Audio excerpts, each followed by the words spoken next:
Hi, everyone. Can you hear me okay? Okay. So it's been several days and many lectures since I spoke and Charlie spoke about topological quantum computing with Majorana devices. So let me start by just highlighting some of the main points that, that came across, hopefully, in lectures on the first day. So we spent quite a bit of time in my first lecture here discussing the physics of the Kitaev chain, which is a toy model for a superconductor made out of spinless, a fully gapped superconductor made out of spinless fermions.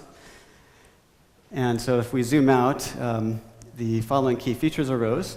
So if we considered a system with boundaries, just an open chain, not periodic boundary conditions, but open boundary conditions, the interior of that chain is fully gapped, but the edges host unusual zero-energy modes, Majorana zero modes, that give rise in a pretty intuitive way to all the exotic features associated with non-abelian anyons that I reviewed a few days ago.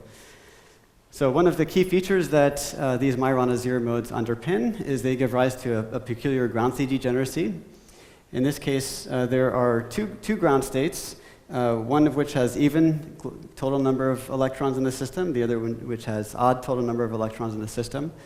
Ideally, those states are completely degenerate, but in any finite system, unless you fine-tune things, there would be some exponentially small splitting, which goes like e to the minus L, where L is the spacing between those zero modes, divided by some characteristic correlation length C. So there's a variety of ways to understand to do bookkeeping for those nearly degenerate states. One that I'm going to use a little bit later on is to define a conventional fermion operator that's has a defines a well-defined two-level system by superimposing gamma 1 plus I gamma 2. So this is a conventional fermion in the sense of having the right Hilbert space, but it's of course highly non-local object because it involves a superposition of two Majorana zero modes, which could be separated by arbitrarily long distances.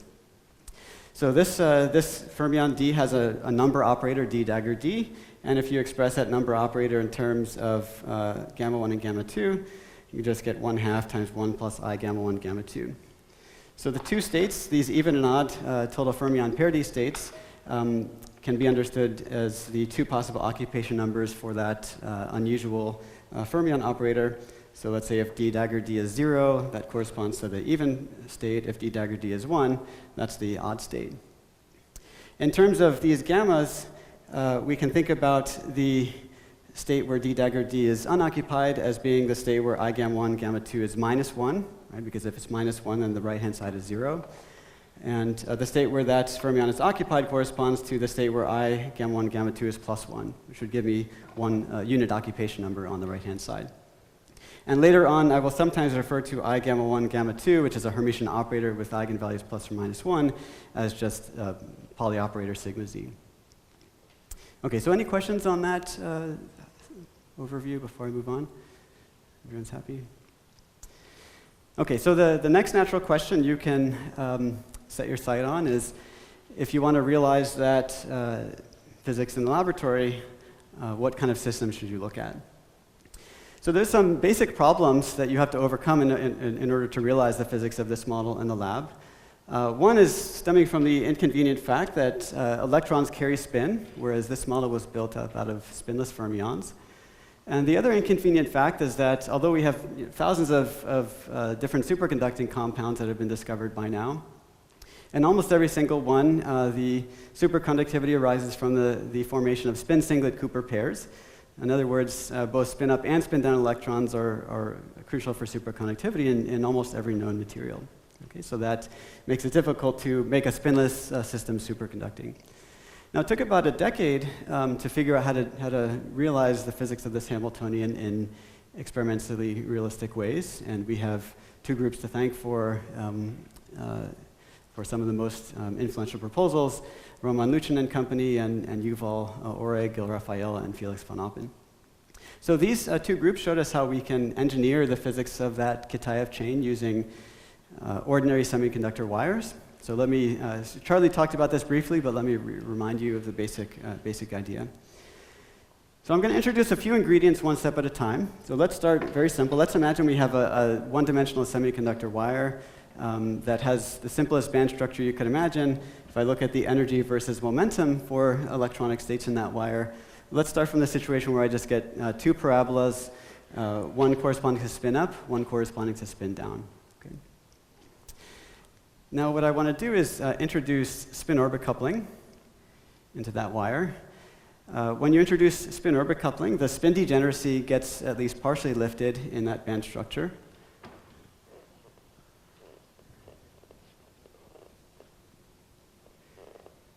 And if I now look at the energy versus momentum, the spin-up parabola will have shifted to the right, and the spin-down parabola would have shifted to the left.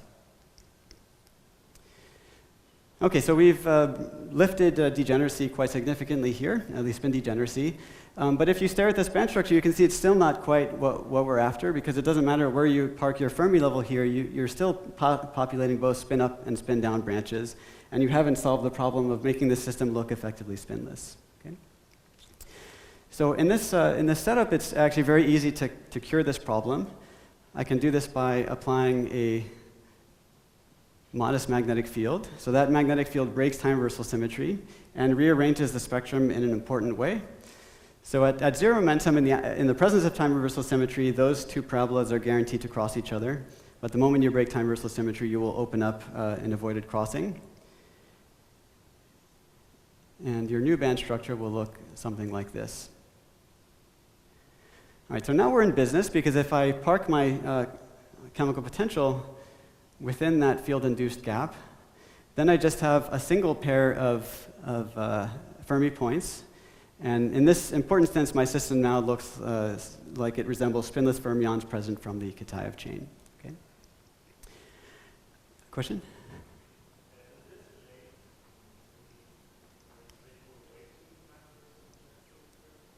Can you say again?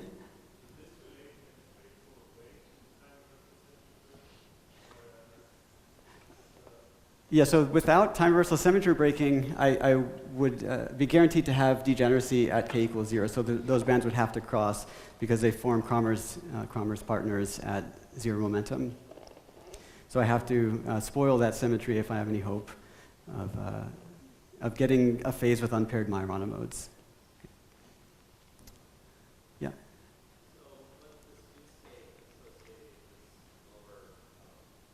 Okay, so that was actually the next thing I was going to say, so thanks for that. Okay, remember I started with a spin-up parabola here and a spin-down parabola over there. And then I added a magnetic field. Okay, so that magnetic field is not going to completely polarize my electrons. It competes with spin-orbit interaction.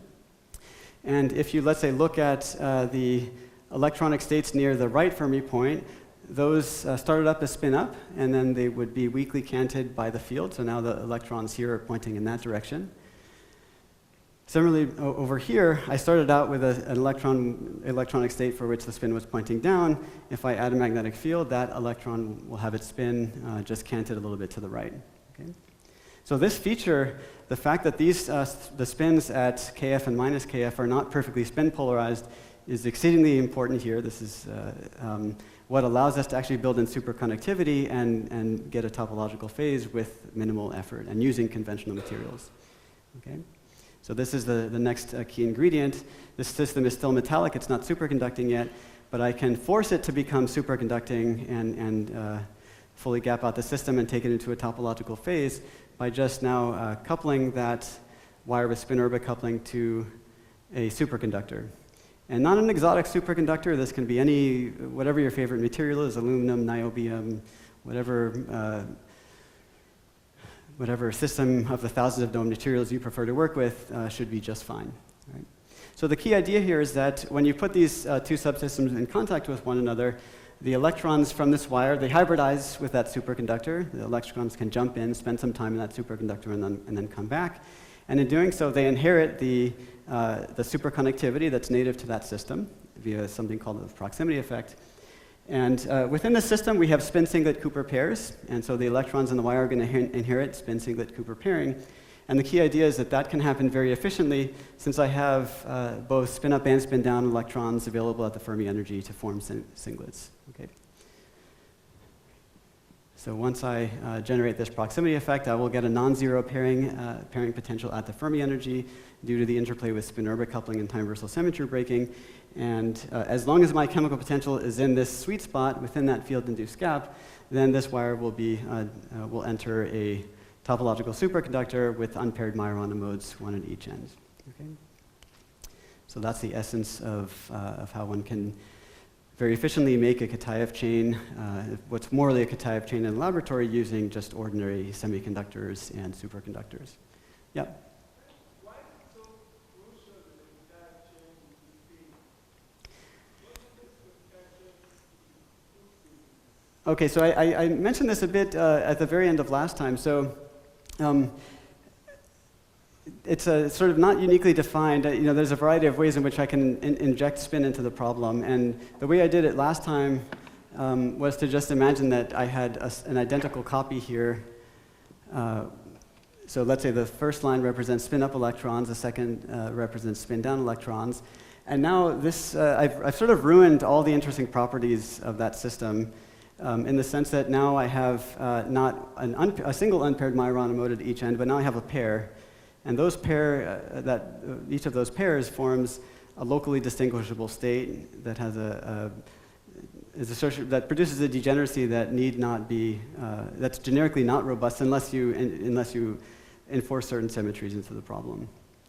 So the spinless aspect is extremely important for just getting a single unpaired Majorana mode at each end of the wire.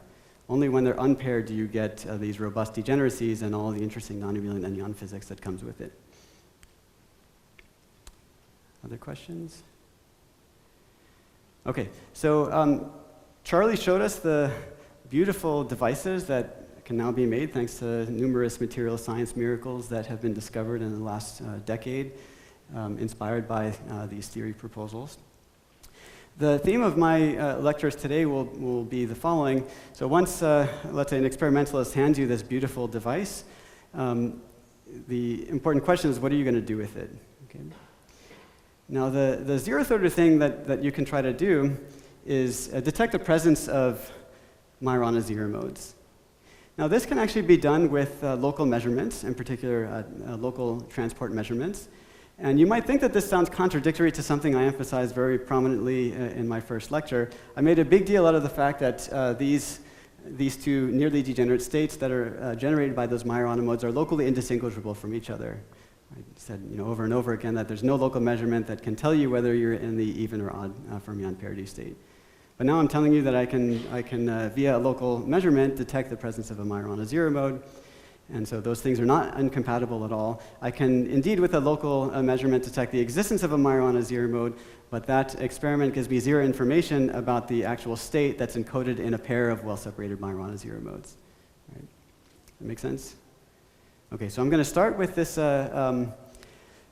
simpler question of just trying to confirm that my device is operating how I'd like it to, and that there's actually a Majorana zero mode at each end.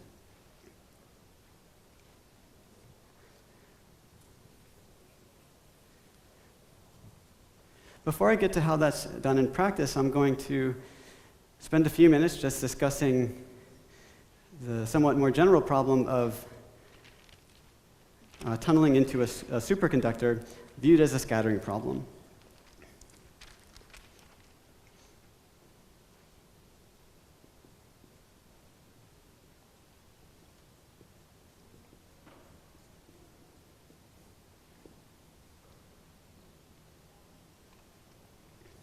Okay, so let's step back from Kitaev chain for the moment and just consider a completely ordinary, fully gapped superconductor, no Majorana physics whatsoever.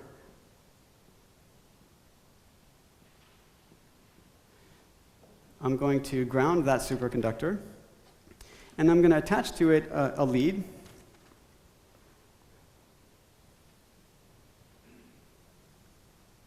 And I'm going to hold that lead at some bias voltage V, which I'm going to assume is small compared to the energy gap for that superconductor.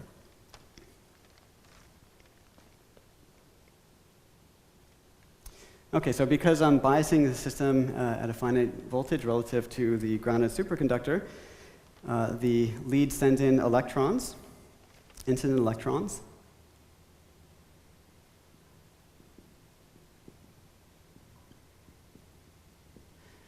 And as those electrons get injected toward the superconductor, I'm interested in asking about the conductance of the system, G, which is just the derivative of the current that flows from the lead to ground over here with respect to that bias voltage V.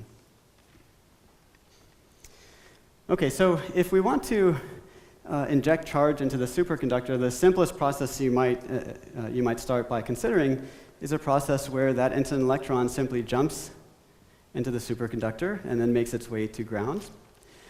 But that actually can't happen. That kind of ordinary tunneling process, which could easily happen if this were metal, is blocked by the presence of a gap in the superconductor and the fact that we're applying bias voltages which are small compared to the gap. Essentially, the electron doesn't have enough energy to enter the superconductor.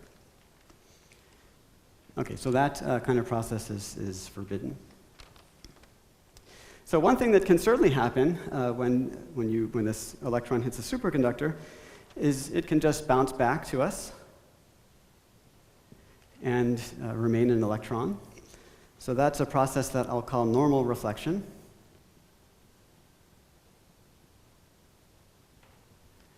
And normal reflection, if it takes place, it's kind of invisible to this measurement. Normal reflection doesn't send any charge to ground, it doesn't contribute to the current, and so doesn't affect the conductance. Right? So at this point, you might say, well, then the conductance must just be zero because I have no way of sending charge into that superconductor. But that's actually not quite the case. There's another process that can take, another kind of reflection process that can take place here, which is special to tunneling into superconducting systems. And that's a process known as Andreev reflection. So in particular, that electron can bounce off the superconductor, come back, and reverse its charge. So in other words, it doesn't come back as an electron, instead it comes back as a hole.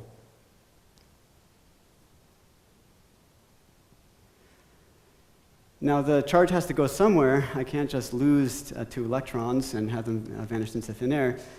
So what happens is that in the process, a pair of electrons, a Cooper pair of electrons, gets absorbed into this superconductor. The fact that there's a gap here doesn't block that because the superconductor can easily absorb into the condensate pairs of electrons, and then that Cooper pair can then flow to ground and contribute to the current. Okay. So that's a process called Andreev reflection.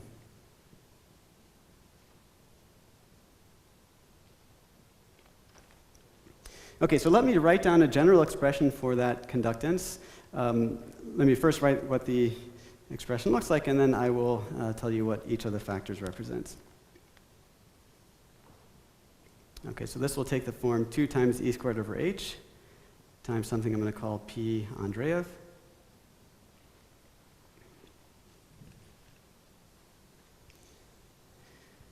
Okay, so let me start with this e squared over h. This is the conductance quantum. This factor of 2 represents the fact that every time I have an Andreev process, I inject not 1 but 2 electrons into the superconductor. And finally, this factor of P Andreev just tells me the probability with which I have an Andreev reflection. Okay, so if you want to understand the conductance for this kind of system, the only thing you have to evaluate is this probability for Andreev reflection. I actually really like this problem.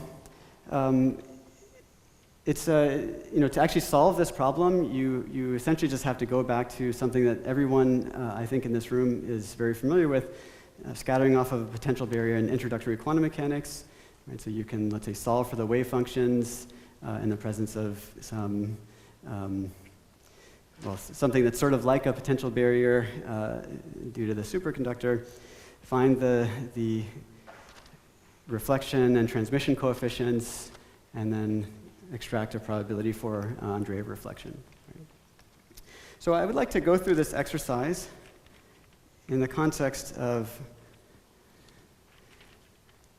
a setup where this ordinary gap superconductor is actually replaced by a topological superconductor with a Majorana zero mode at one end.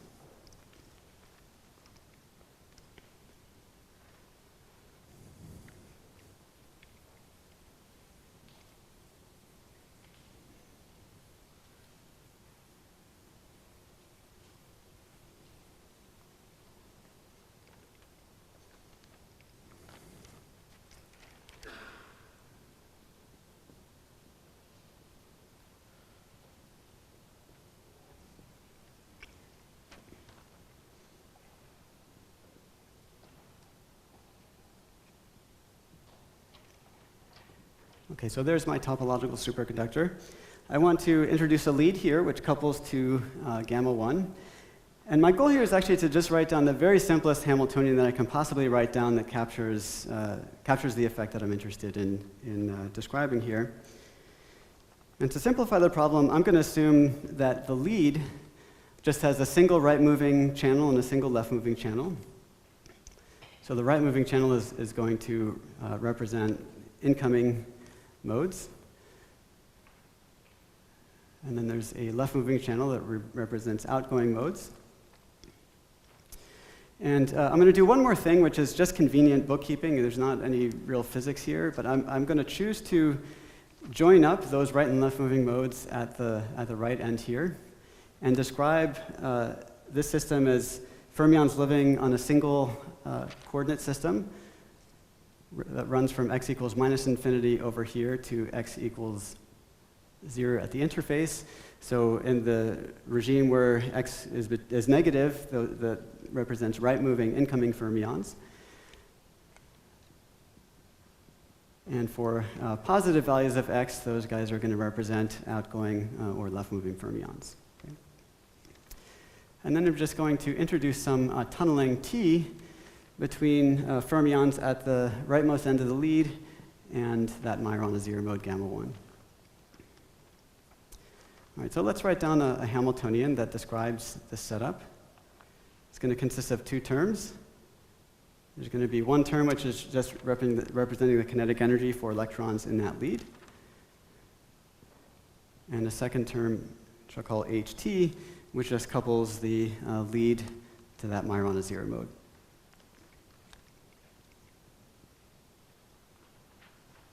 Okay, so given my funny convention for how I label these incoming and outgoing modes, the kinetic energy for the lead just looks like integral over all x running from minus infinity to infinity with linearized kinetic energy minus IV psi dagger dx psi for electrons in that lead.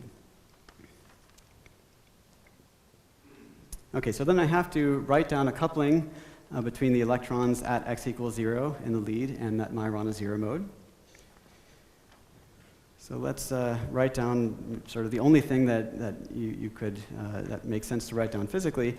So I'll put a coupling T, put a gamma 1, so that represents this guy, and then I'll multiply this by psi evaluated at x equals 0. So that is actually not so far a legitimate Hamiltonian term. It's not your Hermitian, so I have to add the Hermitian conjugate. So the Hermitian conjugate will, let me assume that T is real, will look like psi dagger of x equals 0 times gamma 1. So now that's the legitimate Hamiltonian term that couples the lead to the zero mode. I'm going to do one other thing, which is just a cosmetic. To simplify this a little bit, I'm going to anti-commute. These are both fermion operators, so if I move gamma 1 past psi dagger of x equals 0, I pick up a minus sign. So let me do that.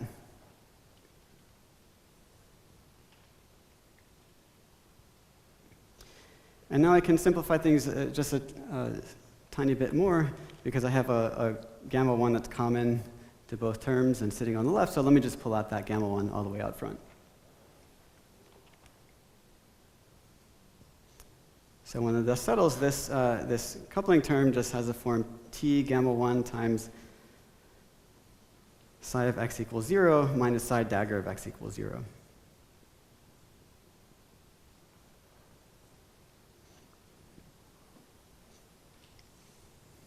Okay, so that's the model that I'd like to understand. I should definitely pause for questions at this point, because if you're confused by anything I wrote down here, that confusion will propagate for the next, 15 minutes or so. Yeah, please.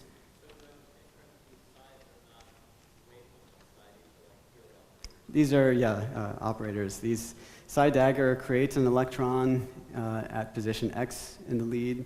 Psi annihilates an electron at position x from the lead. Question? Okay, so good question. I think the source of that question is that, if I think about electron, oh, sorry, the question was why is the energy proportional to momentum rather than momentum squared? Okay, so I know the origin of this question. You're thinking that if I have a one-dimensional single channel for fermions in 1D, I would expect a parabolic dispersion, and that's exactly right. So what I've done here is I've assumed that there's some chemical potential mu for electrons in that lead, and I'm also assuming that it's only small energy physics about that chemical potential which is relevant, and so I just linearize the spectrum in the vicinity of the Fermi points.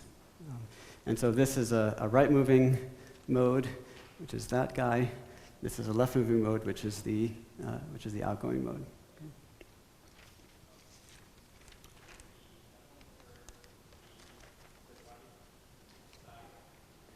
I didn't understand any words, I'm sorry.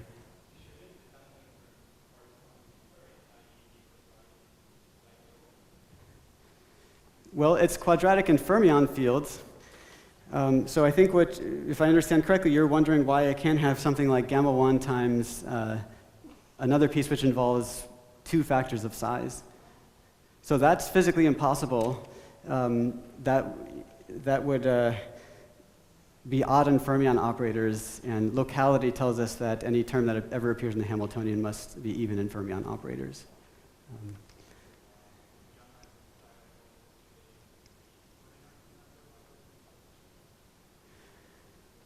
So gamma 1 describes a zero mode that lives in this topological superconductor, and psi just describes electrons that live in the lead. And maybe you're wondering why they have anticommutation relations, and it's not my decision.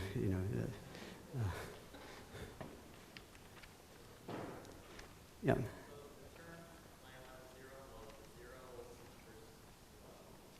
The zero refers to the zero energy aspect.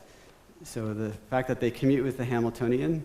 If they commute with the Hamiltonian, then you can act with that operator and you get a state that has exactly the same energy. And it has to be a different state because it has opposite fermion parity. So that's why we call it a Majorana zero mode. Yeah.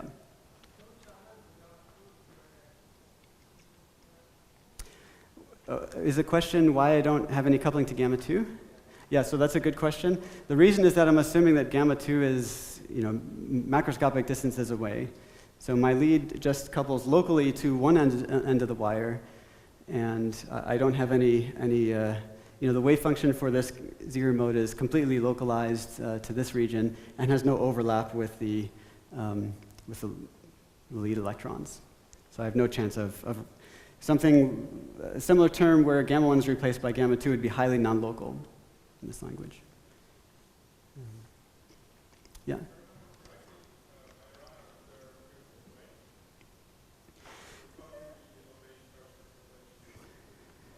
Well, okay, so I'm using a somewhat crude mean field formulation where charge is not conserved. Charge is only conserved mod 2.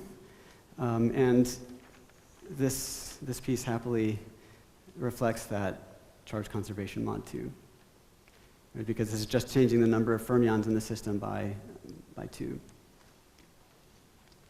Yeah.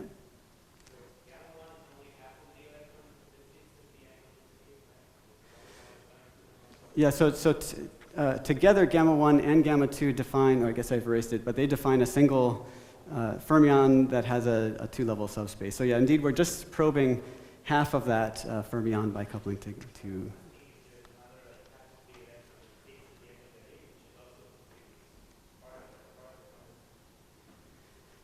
Okay, so I think the question was, is there another half of the fermionic state associated with gamma 1 living in the lead? Is that what you're asking?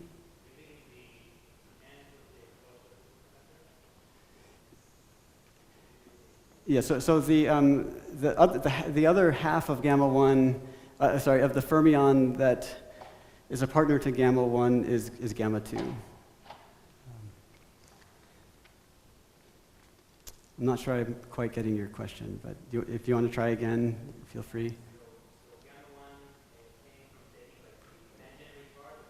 Okay, I understand. Okay. Yeah, okay, so I understand now the question. So if you remember what I wrote down last time, I wrote something like gamma 1 related to the spinless fermion operators in the Kitaev chain according to something like C1 plus C1 dagger, or maybe it was C1 minus C1 dagger divided by I can't remember. But I think the question is what happens to the other half of C1, right? Because this is only the real part of C1. There's also an imaginary part of C1. And the imaginary part of C1 is actually related to just gapped degrees of freedom in that chain. So I can't couple to the other half of C1 at low energies. It's not a low energy degree of freedom. Okay. Yeah?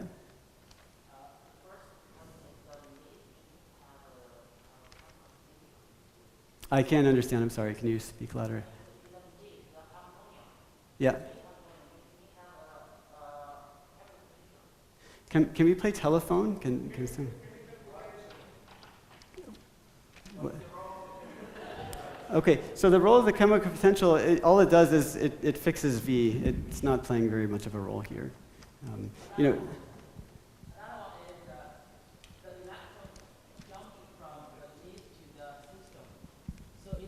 I suppose it should be another electron. Then you decompose that electron as a two majoron.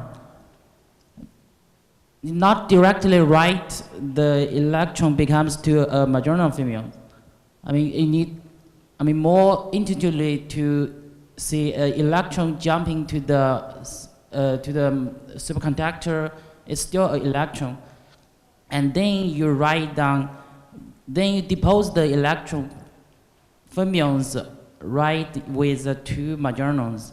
Then you get this real Hamiltonian, not directly write that. And okay, besides of this, you still need to write down how to calculate, how to counting the angel reflection, right?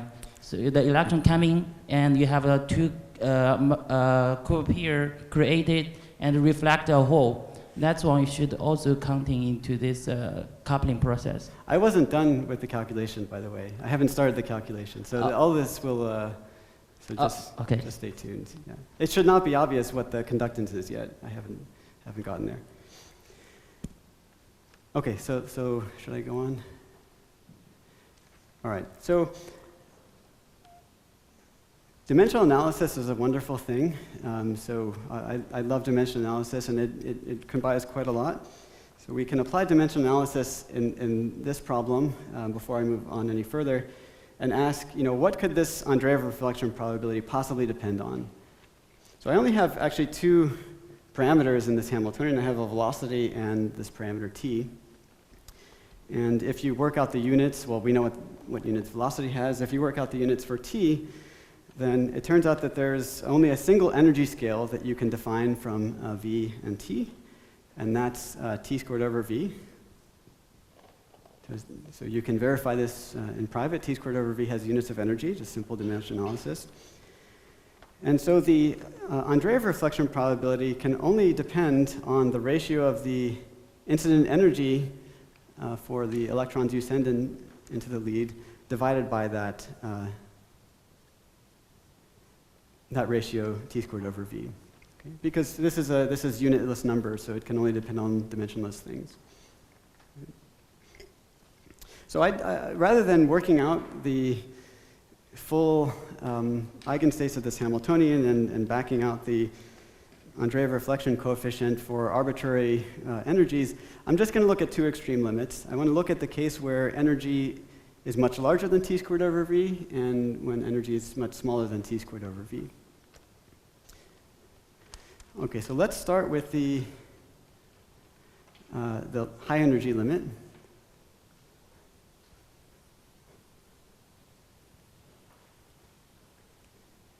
How am I doing on time, Stephen?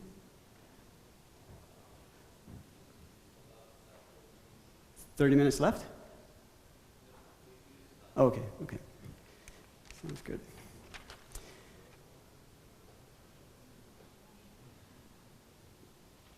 Okay, so let's start with E being much larger than T squared over V.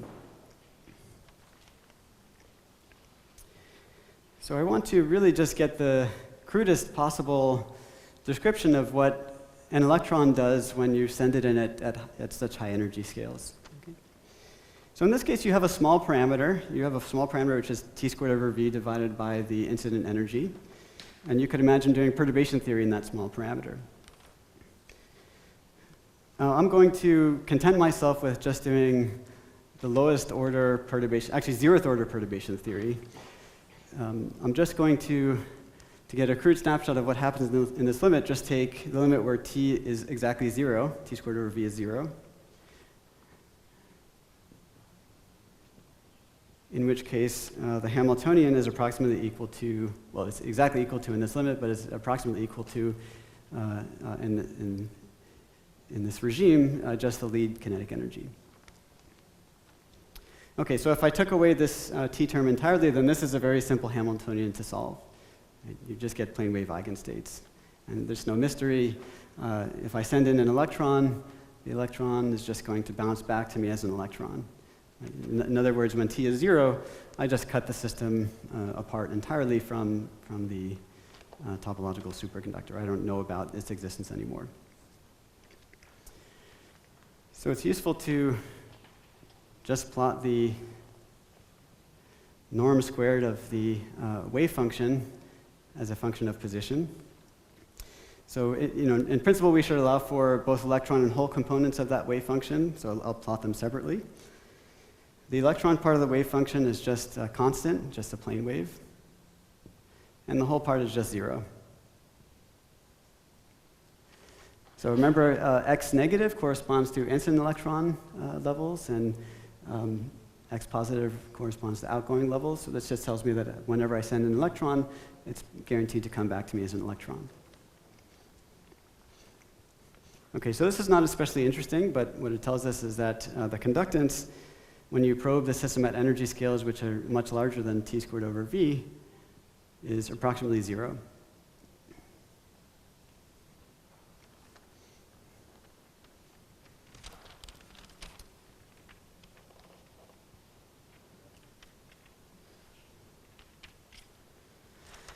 Okay, so let's look at a more non-trivial example. Let's take the opposite limit where energy is much smaller than t squared over v.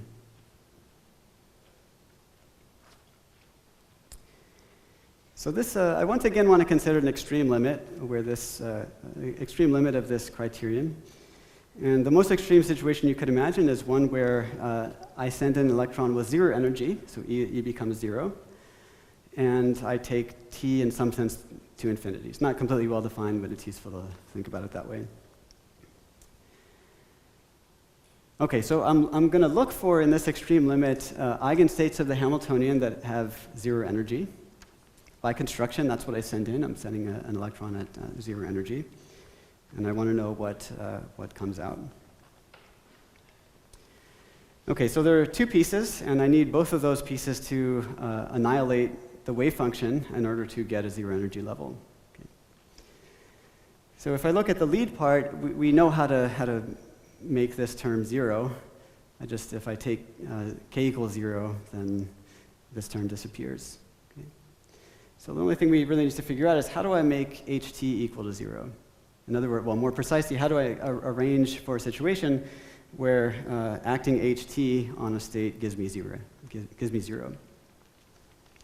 Does that make sense? So maybe stare at this and see how that can possibly be true. What's that? Well, I'm looking for, by definition, I'm looking for standing waves. But that standing wave has to have a very certain property. Sorry? Well, when you say beginning, would you, at x equals 0?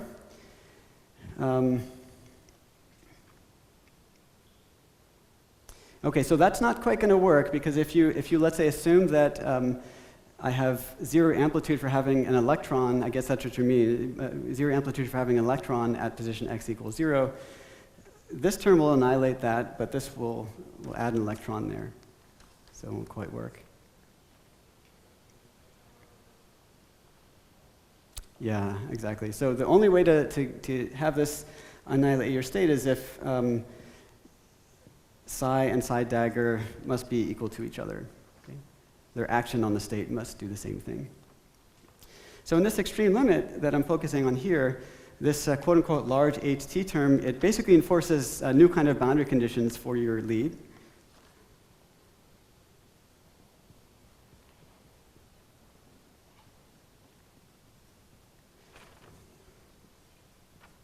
Where psi at x equals 0 becomes equal to psi dagger of x equals 0.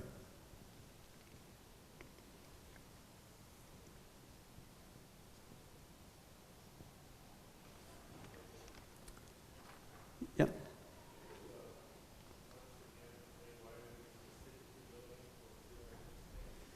Okay, it's my choice. I'm trying to understand the nature of eigenstates in this regime.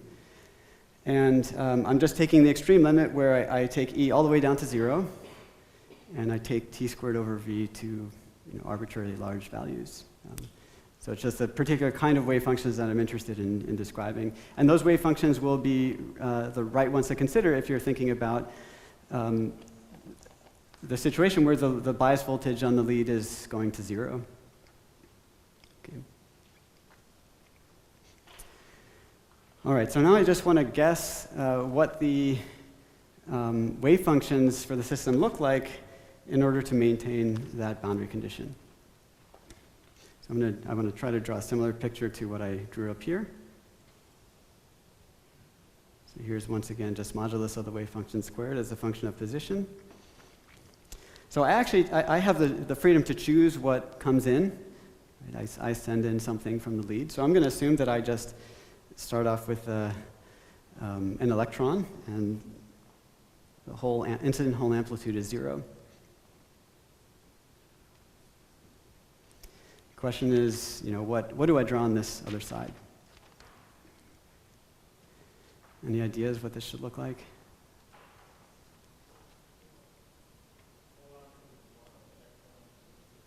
Yeah, exactly. So I'm going to draw this in a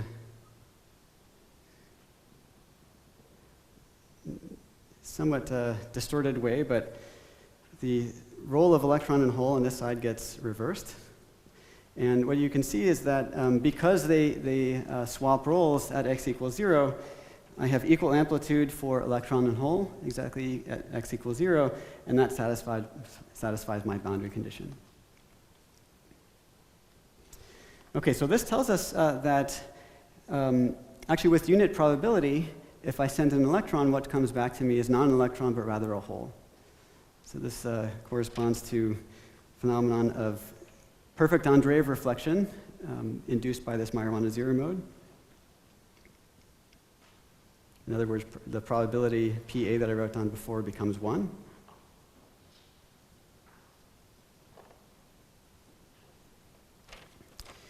And if the probability for Andreev reflection becomes 1, then the conductance in the zero energy limit just becomes 2e squared over h.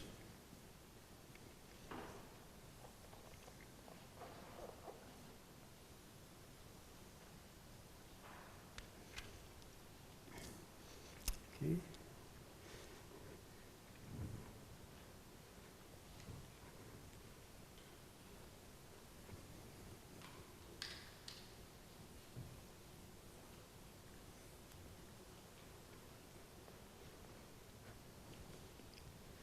So let's try to summarize this by now using what we've learned in these extreme limits to plot the conductance as a function of bias voltage V.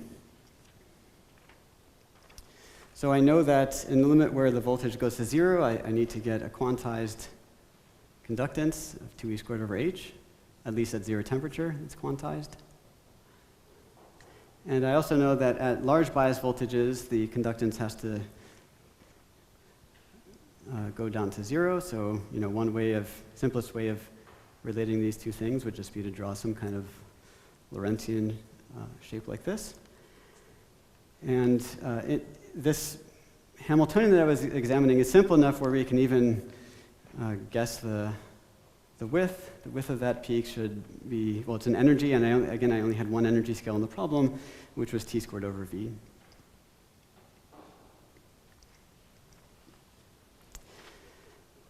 Now, whenever you do a calculation like this, it's almost always, well, always useful to zoom out a bit and ask which part of your calculation was giving you something that was generic and which part was arising simply because of the details of the model that you happen to choose. So let's ask that question in this context. Now, at large bias voltages out here, where I claimed that you get zero conductance, that result is most certainly special to the crude Hamiltonian that I wrote down. So if I were to add additional terms, let's say at the junction, I could have, for instance, written down terms that moved Cooper pairs between the edge of the lead and the superconductor. And those kind of terms would most certainly give me a non-trivial value of the conductance, even at large bias voltages. So that, there's nothing universal about what happens out there.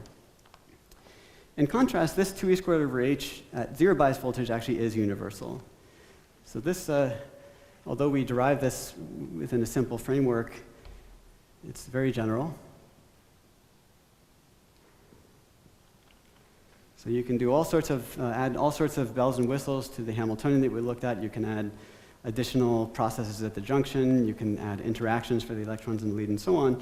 And that 2e squared over h remains stable. In fact, I should mention that a certain junior professor from the Technion proved this result on very general grounds. And I'm saying this not to give credit where credit is due, but rather just to urge you to look at this with a grain of salt. But actually in this case, I'm sure that the result is okay because there is another gentleman, Lucas Witkowski, who is a co-author in the paper. So I know that it's fine. Okay, so if you remember Charlie's lecture, these peaks appeared in many different places. These have been seen by many groups over the last 7 years. And part of the reason I spent so much time discussing this problem, one, I think it's a neat physics problem, but also this remains the most common method used to try to detect the presence of Majorana zero modes, not only in these structures, but in other realizations of topological superconductors. Charlie was pretty cautious, actually, when mentioning providing appropriate caveats in interpreting those measurements. He had this whole list of different levels of certainty with which he would refer to experimental results. I would say that typically the zero bias peaks, even the quantized ones that we see appearing in experiments, are consistent with the formation of Majorana zero modes. That's probably about as far as I would take it. And you might ask, well, what could go wrong? I mean, this seems like a pretty nice fingerprint to hone in on. And if you saw, let's say, quantized 2e squared over h conductance at zero bias voltage, exactly where you think it should appear, how could that not be a clear-cut evidence of Majorana zero modes? And I'll just briefly say that there's one important issue which is hard to rule out in this sort of local tunneling experiment. So what you'd like to be seeing, if you have a lead that's impinging on one end of a wire, you'd like to be detecting a Majorana zero mode whose partner is situated very far away at the other end of the wire.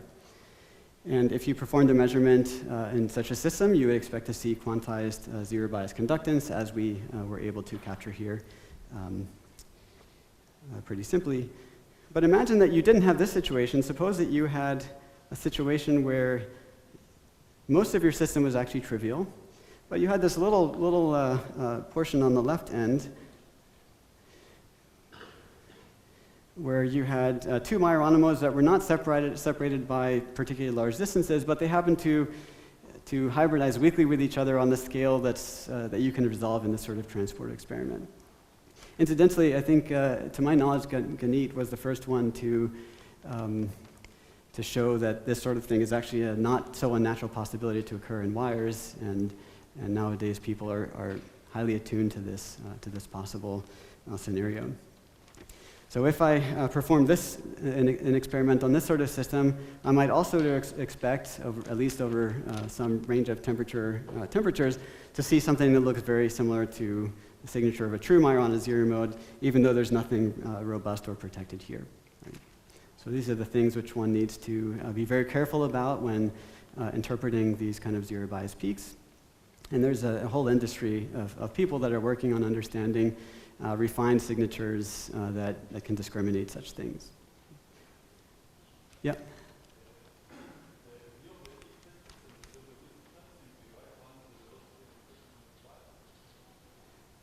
Sorry, I couldn't hear anything. Yeah, I'm sorry. This is voltage, and this is a velocity.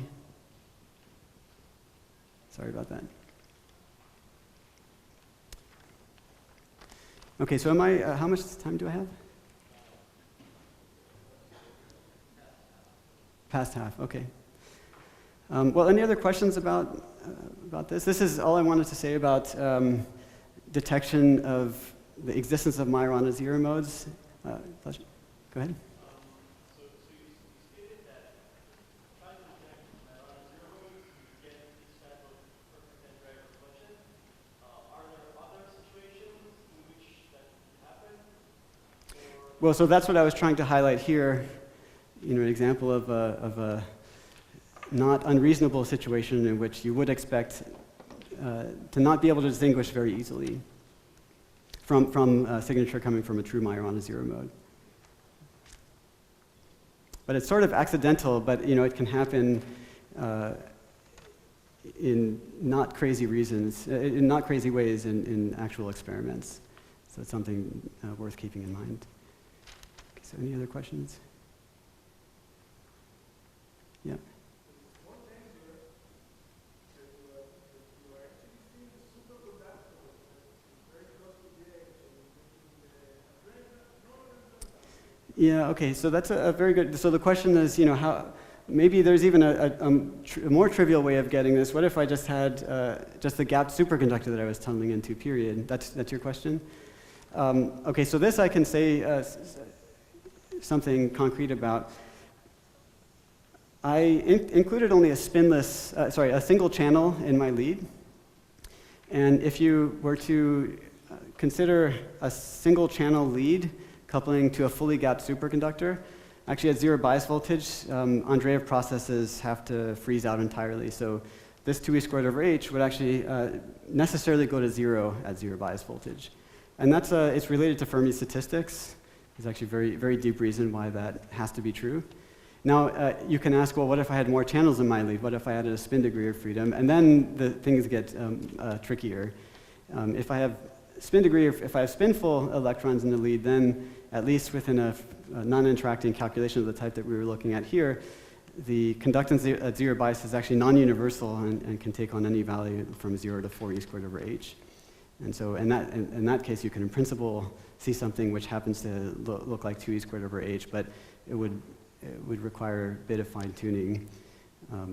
There's more I could say about that. If you have interactions, once again, you restore universality of the result, and it goes back to zero at zero bias voltage, but I should leave it at that.